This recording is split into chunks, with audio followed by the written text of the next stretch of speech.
अस्सलाम वालेकुम दोस्तों जी तव्हां सिंगर शाहिद अली बबर जी अॼु मूंखे जेकी वीडियो ठाहिणी हुई हिकिड़ी मां पंहिंजे ॾुख जी हिकिड़ी वीडियो थो ठाहियां त अॼु असांखे राति 24 जेकी हुई असांखे प्रोग्राम हुयो अकरी चौदगी खां हेठि मुज़फ़राबाद खां सो अॼु मां उहो प्रोग्राम कयूं पहुचां सो कुझु नामालूम हथियार बंदनि सो मूंखां उहा फुर करे विया आहिनि मूंखां मुंहिंजी मोबाइल मुंहिंजूं सोनियूं मुंडियूं ऐं 5-6 लख मुंहिंजी रक़म हुई उहा रक़म सॼी उहा मूंखां फुर करे विया आहिनि।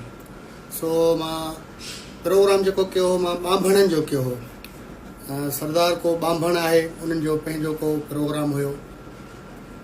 सो जीअं त मां SHO साहब ॾे बि वियुमि अकरी जो हथ जो जेको हुयो SHO साहब आशिक़ अबड़ो साहब उन मूंखे आसिरो बि ॾिनो आहे दिलिजाए बि ॾिनी आहे त बाबा तव्हां SSP ॾे तव्हां न वञिजो अलाह ख़ैर कंदो त मां तव्हांजो इहो तदारक कयां थो ऐं तव्हांजा मदद कयां थो। सो या कोशिशि कयां थो त मुंहिंजे हक़ हलाल जा पैसा आहिनि सो मूंखां बेगुनाह फुरे विया आहिनि मूंखां फुर थी आहे। मां बि सिंध जो हिकिड़ो फ़नकार आहियां तव्हांजी सिंध जो IG सिंध SP साहब DIG साहब उनखे मुंहिंजो अर्ज़ु आहे इहा अपील आहे त महिरबानी करे मूं फ़क़ीर जो तदारक कनि। तमामु महिरबानी सिंध वासियुनि जूं शाद आबाद हूंदा।